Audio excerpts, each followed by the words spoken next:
Narendra Tiwari all time public India पर आप सभी का स्वागत करता हूं। दोस्तों, झारखंड की बड़ी खबरों को लेकर आपके समक्ष उपस्थित हूं। देख सकते हैं, पारा शिक्षकों के मामलों में जल्द फैसला आने की उम्मीद है। शिक्षा मंत्री जगन्नाथ महतो के साथ जो पिछले दिनों बैठक हुई थी पारा शिक्षकों की, इसमें स्कूली शिक्षा साक्षरता विभाग के अधिकारियों के साथ बैठक कर यह फैसला लिया गया कि पारा शिक्षक राज्य के अंदर अस्थायी होंगे और उनको वेतनमान भी दिया जाएगा। झारखंड के पारा शिक्षकों का आकलन जो है किया जाएगा, जिसके लिए होने वाली परीक्षा को सीमित आकलन परीक्षा कहा जाएगा। जो पारा शिक्षक इस परीक्षा को पास करेंगे उन्हें अस्थायी अवसर दिया जाएगा और इसके अलावा पारा शिक्षकों को 3 अवसर जो हैं वो दिए जाएंगे।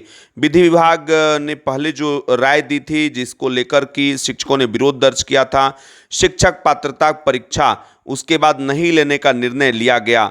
अब राज्य के अंदर कमेटी बना दी गई है। 1 सप्ताह में यह कमेटी जो है फाइनल फैसला लेकर आएगी। जो भी आगे इससे जुड़ा हुआ अपडेट होगा हम आपको देते रहेंगे। राज्य के 65,000 पारा शिक्षकों को इससे लाभ होने की उम्मीद है। आप सभी को पता होगा कि अस्थायी वेतनमान और बाकी समस्याओं को लेकर पारा शिक्षक कई दिनों से मांग कर रहे थे।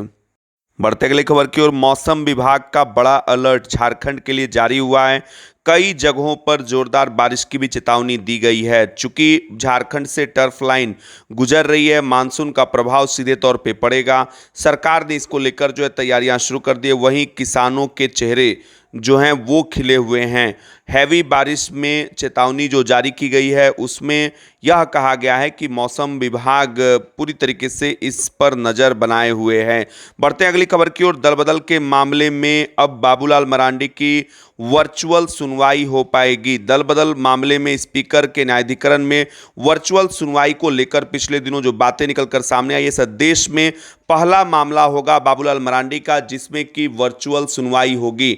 इससे पहले आपको पता है कि कांग्रेस के विधायक दीपिका पांडे सिंह, इसके अलावा बंधु तिर्की, प्रदीप यादव, इन सभी ने स्पीकर के न्यायाधिकरण में बाबूलाल मरांडी के दल बदल को लेकर जो है कंप्लेन किया था। अब उसी मामले में सुनवाई चल रही है। हालांकि यह देखना बहुत ही दिलचस्प होगा कि स्पीकर के न्यायाधिकरण से क्या फैसला निकलकर आता है, क्योंकि जो भी फैसला आगे आएगा झारखंड की राजनीति बहुत कुछ उस पर निर्भर करेगी। चलिए दोस्तों, बढ़ते हैं अगली खबर की ओर। मुख्यमंत्री ने रक्षाबंधन की बधाई तमाम झारखंड वासियों को दी है।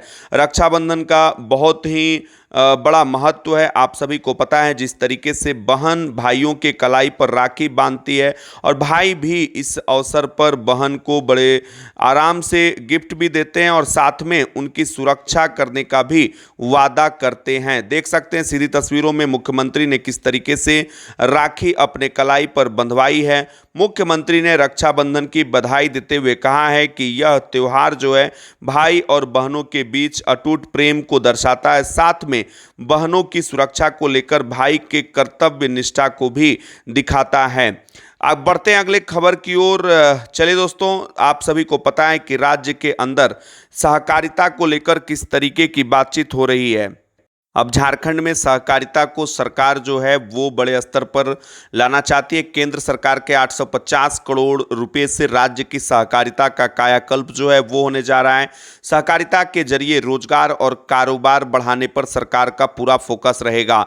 इससे किसानों को काफ़ी फायदा होने जा रहा है। दोस्तों, किसान जो हैं 1000 लैंप्स और पैक्स में कृषि उपकरण बैंक जो बनाए जाएंगे, वहां पर से tractor, power trailer, harvester, tiller, thresher आदि 50 प्रकार के आधुनिक उपकरण को रेंट पर ले सकते हैं। इसका सीधा सीधा फायदा जो है छोटे और मझले किसानों को मिल सकेगा। जिसके पास अपनी ये सुविधाएं नहीं हैं उनको भी कृषि के क्षेत्र में काफ़ी राहत मिलने की उम्मीद है। आपको हम बताते चलें कि राष्ट्रीय सहकारिता विकास निगम की मांग पर यह प्रस्ताव तैयार किया गया। बढ़ते हैं अगली खबर की ओर। साहेबगंज भागलपुर के बीच रेल सेवा जो है धीरे धीरे बहाल हो रही है।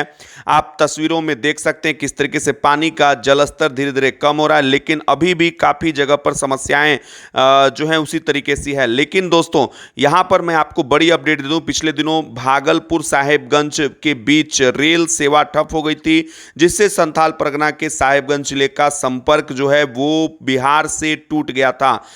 आप देख सकते हैं कि किस तरीके से पानी का जलस्तर धीरे धीरे कम हो रहा है। हालांकि गंगा जो है अभी भी खतरे के निशान से ऊपर है। यह देखने वाली बात होगी कि आने वाले दिनों में बाढ़ राहत से जुड़ी हुई सरकार की जो योजनाएं हैं वो गरीबों तक किस तरीके से पहुंचती है। आपको पता होगा कि किस तरीके से आने वाले दिनों में आपको बताते रहेंगे हम इस पर। चलिए दोस्तों, हम बात करेंगे पारा शिक्षकों के मामले को लेकर किस तरीके की आकलन परीक्षा होगी, यह देखना दिलचस्प होगा।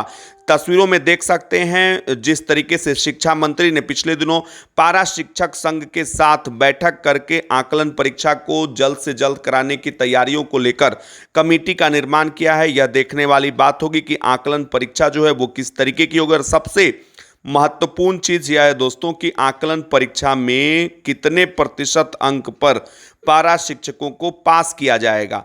आपको पता है कि बिहार में जिस तरीके का सिस्टम है ठीक उसी तरीके का सिस्टम भी झारखंड में सरकार लाना चाहती है, लेकिन यहां पर कुछ तब्दीलियां होंगी।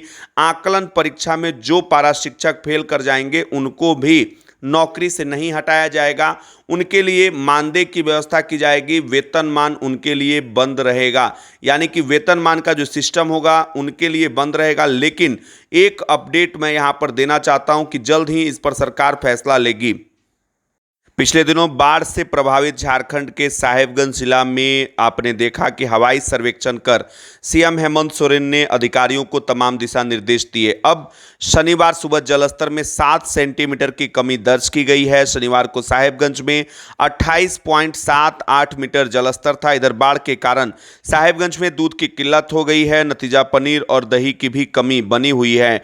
आप सभी को पता होगा कि गंगा का जलस्तर जो है पिछले 2 दिनों में लगभग 12 सेंटीमीटर कम हुआ है। केंद्रीय जल आयोग के अनुसार रविवार सुबह जलस्तर घटकर 28.66 मीटर पर पहुंचने की उम्मीद है। इसके अलावे अगर दोस्तों मैं बात करूं फिर भी 1 मीटर 41 सेंटीमीटर ऊपर ही निशान पर रहेगी। खतरे का जो निशान होता है, आपको पता है कि पिछले 3 दिनों से शहरी क्षेत्रों में पानी जो है वो लगातार निकल रहा है, ग्रामीण क्षेत्रों में भी पानी जो है वो निकल रहा है। लेकिन जलस्तर में जो कमी देखी जा रही है, अब एक नई समस्या सड़ांध को लेकर होगी। पानी निकलने के बाद बदबूदार वहां पर जो है आप सभी को पता है कितना बदबू फैलता है। साथ में महामारी को लेकर तमाम तरीके की आशंकाएं जो हैं वो व्याप्त रहती है। लेकिन दोस्तों यहां पर मैं आपको बता दूं कि हेमंत साहब के आने के बाद जो है काफ़ी तेजी देखी जा रही है और यह देखना बड़ा ही दिलचस्प होगा कि सरकार जो है वो किस तरीके से अब आगे यहाँ पर लोगों को, बाढ़ पीड़ितों को मदद पहुंचाने का काम करेगी। हालांकि शुरुआती तौर पे ये देखा जा रहा है कि जब से यहाँ पर मुख्यमंत्री आए हैं उसके बाद अफसरों में थोड़ी बहुत तेजी देखी जा रही है।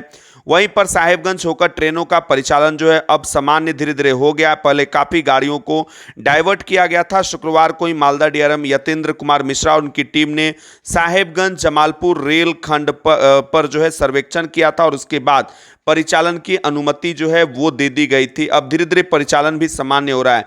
फिलहाल के लिए